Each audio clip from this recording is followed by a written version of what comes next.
in the Room podcast to talk about her next MMA fight for NEF at NEF 47 a week from this Saturday is Glory, the Fury Watson, in the house. Hi, Steve. Hi, Glory. Always a pleasure to talk to you. You're always so sweet, but when you get in that cage, it's a different animal. How you feeling about this next opportunity jumping back in there for NEF? Always feel great stepping back in for Matt Peterson. He is such a great promoter, and he's done phenomenal things with the promotion, and it's done a lot for my career as well. So I'm really looking forward to that, and stepping in there for my fourth professional bout is very exciting. Fourth professional fight. This will be your second pro fight for them. Your first two fights for MMA were out of the New England region. How was it getting back for them as far as the MMA cage? You did have a fight as far as professional Muay Thai with them, but getting back to your bread and butter MMA, how great was it to get back in their cage? It's absolutely phenomenal.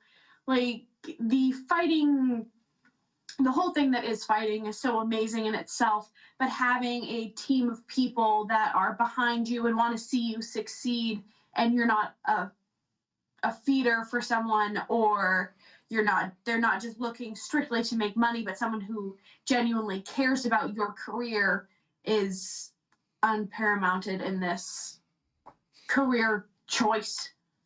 Well, as we see with Matt, it's hard for women to get fights, not only NEF, in New England in general. I mean, we don't even have rankings for weight class. It's basically pound for pound because there's not enough women. So for Matt, to bring in and get you them fights, how special is that? I mean, he's bringing in really good talent to elevate your game and to make you better, to get you to your goals, to the biggest in the world. I most definitely am very lucky in that regard that Matt Peterson has worked so closely with my head coach, Chris Young, for so long. I believe Coach has had maybe one event where they didn't have fighters on it. Other than that, we've had fighters on every single NEF card. And even if there weren't fighters on, we made sure we went and we supported Matt Peterson because he does so much for us. And it's having that as a support system in such a crazy world that MMA is I'm incredibly grateful for that.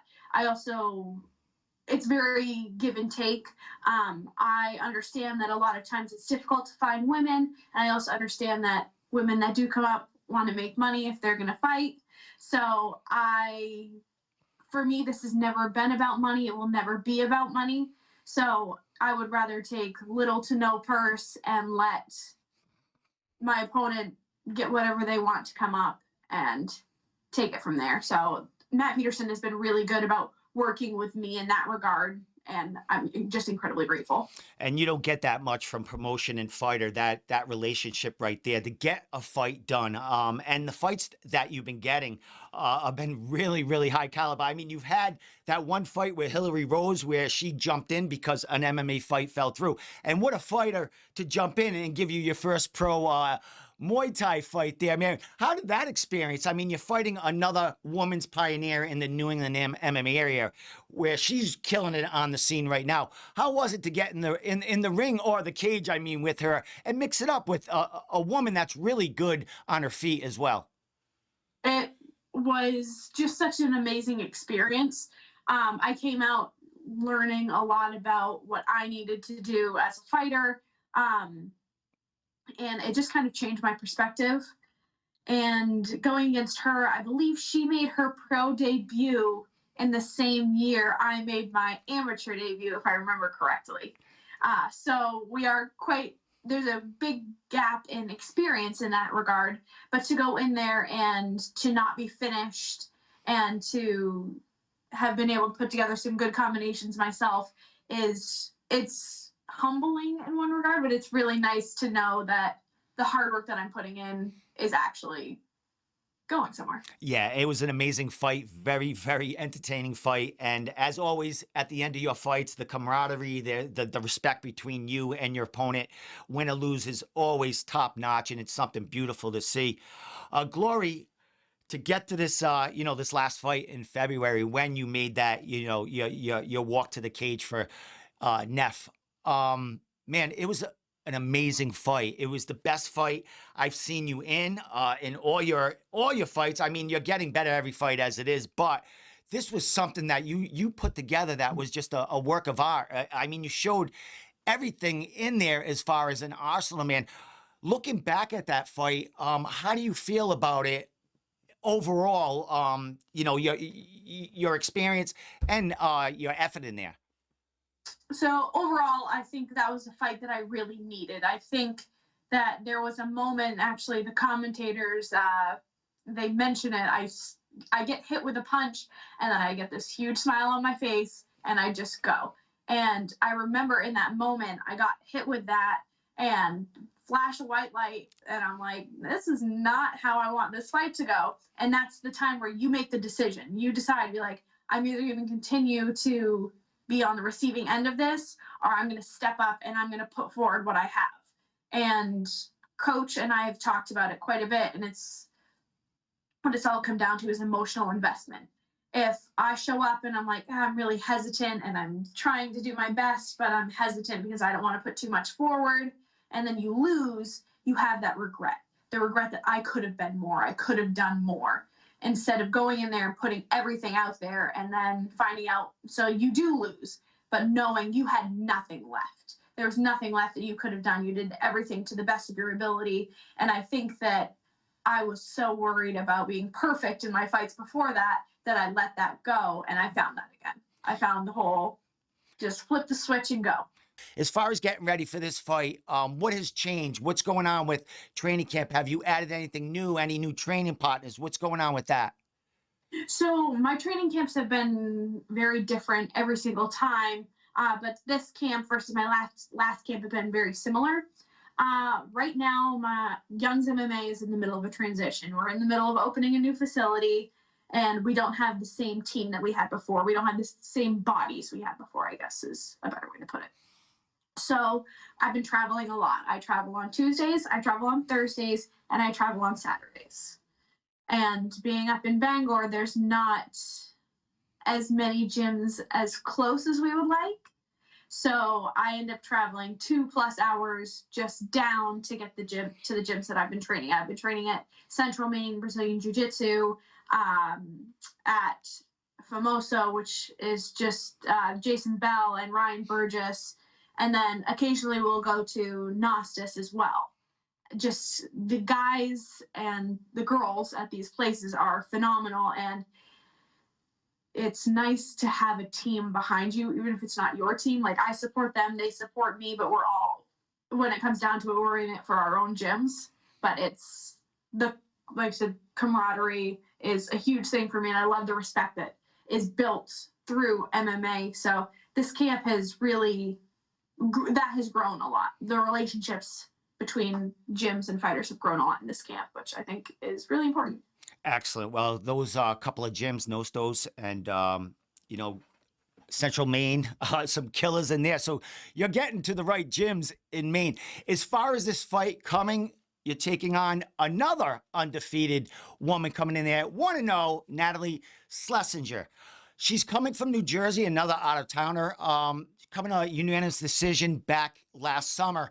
What are you thinking about this? What do you know about her as far as her game and, just her record and her fights in general? Yep. So I say this in every single interview because it's the truth. I don't know as much as some fighters would like to know. Coach will watch everything. He'll watch all the footage. He'll do everything. We'll watch maybe a round of a fight, sometimes two, depending on how it looks. He's like, now you know what she looks like, kind of how she's going to fight. Now I'm going to do the rest. So he puts together my game plan. He doesn't tell me, be like, you're going to strike this fight. Just all of a sudden, I'm like, wow, we're doing a lot of striking this camp. So I don't have any idea. It just kind of builds very naturally in that regard. So I'm not focused on the game plan. He does it for me. So in that regard, I'm very lucky. And what I know of her is she seems very tough. If I remember correctly, every one of her fights has gone to a decision. So she definitely has a really good gas tank. and I'm really excited about this one. Yeah, there's one fight I did see from her. She did fight in New England for another promotion in New England. And one of the fighters that I remember that she beat is a really up and coming amateur right now, and Ashley Barrett, who is a killer out there. And she beat her in a decision, another decision. So, like you said, she's got a gas tank. Ashley's a really, really good striker, jiu-jitsu. So this girl can grind, man. As far as this fight coming in, what does this fight do for you? You come away with a win. You're 3-1. A lot of fights, a lot of cards opening up. Summer's coming. What does this fight do for you as far as your record and getting you, hopefully to, a bigger level? I mean, not necessarily the UFC, but, something that can get you more eyes, not just necessarily in New England, but, around the country. Yeah, and the problem with so that question is difficult to answer because there's only so much I can do, right? There's only so much. I can only fight so many times. I can only fight a certain opponent if we can get them and all of these things. The eyes, you always want the eyes on you. It doesn't, regardless of if it's the UFC or Bellator or if it ends up being Contender Series, you want those eyes on you because it means that what you're doing is something special. It means that you're doing something amazing. So this fight, I think, is just another fight that I want to stand out. I want to do something that makes people say, wow, Glory Watson is going to be something amazing. And I think that can happen with a lot of different caliber of opponents. And just like with my upcoming opponent in Natalie, I think it's going to be a major battle of wills in this one, especially because she does have the gas tank that she has. Definitely. Well, another NEF fight, another sold out event coming. What's the fan support going to be like at this one? I don't know how far away this venue is from your home from that last one, but what's it going to be like this time around? So it's about 2 hours. It's the same thing as Portland. It's just kind of going a little bit more this way, I guess, whichever direction. Maine's huge. Not down. I'm not all over the place. So it's about the same. It's about 2 hours.